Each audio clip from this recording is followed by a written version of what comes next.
Bonjour, je suis Mélanie de la société Apogée et on se retrouve aujourd'hui pour une nouvelle vidéo.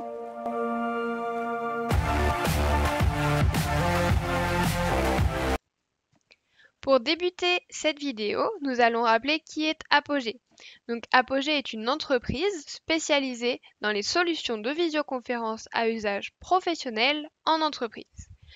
Aujourd'hui, la vidéo va être consacrée sur comment créer une salle de réunion virtuelle sur l'application LifeSize. Donc pour cela, je vous invite à ouvrir votre application. Une fois que vous êtes sur votre application LifeSize, donc vous arrivez sur la page d'accueil. On va se rendre dans l'onglet Réunions. C'est là que vous allez retrouver toutes les réunions qui ont été créées dans votre annuaire.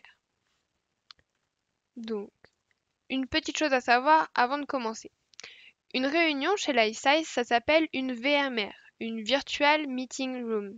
C'est là où vos participants vont pouvoir se connecter et se regrouper. C'est comme si vous étiez à l'extérieur et que vous donniez rendez-vous à vos amis dans un restaurant. Le restaurant est le point de rencontre. C'est le même système en virtuel avec une Virtual Meeting Room. Donc pour créer une nouvelle réunion, vous allez faire créer une réunion. Et là, il y a un premier choix à faire, soit une salle ponctuelle, soit une salle permanente. Alors vous allez me dire, quelle est la différence? Je vais vous le dire tout de suite. Une réunion ponctuelle, c'est une réunion dite à usage unique. Par exemple, vous avez une réunion avec un client, vous allez créer une salle de réunion qui lui est dédiée. Donc, une fois cette réunion passée et sans connexion dans cette salle, 24 heures après, elle va s'autodétruire, elle va se supprimer. De plus, vu que c'est une salle de réunion dédiée à vous et à votre client, elle va être visible uniquement dans votre annuaire personnel, pas dans ceux des autres utilisateurs de l'entreprise. Au contraire, une réunion permanente.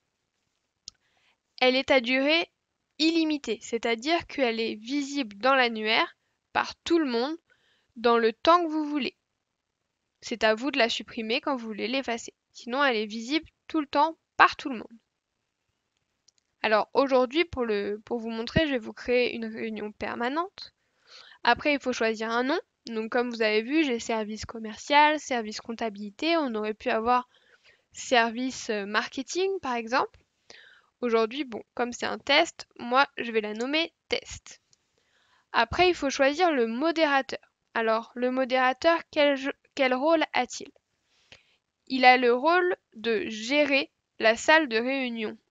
C'est-à-dire qu'il peut couper les micros, réactiver les micros pour tout le monde, qu'il peut gérer le lever de main pour les personnes qui veulent prendre la parole, mais aussi verrouiller ou déverrouiller la réunion, par exemple.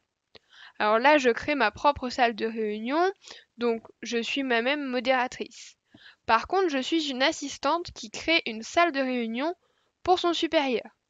Dans ces cas-là, ça ne sera pas moi la modératrice, mais mon supérieur. Donc, il suffit de taper le nom de cet utilisateur pour le mettre en modérateur.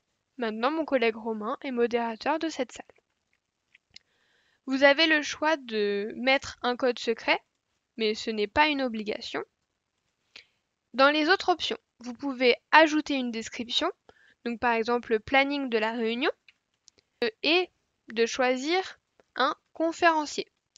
Donc, un conférencier, qu'est-ce que c'est? C'est une personne qui va animer la réunion de A à Z. Une petite précision à savoir, c'est qu'un participant qui va se connecter à une réunion animée par un conférencier ne verra que le conférencier, en gros, et il n'aura pas les petites vignettes des autres participants. C'est la seule différence.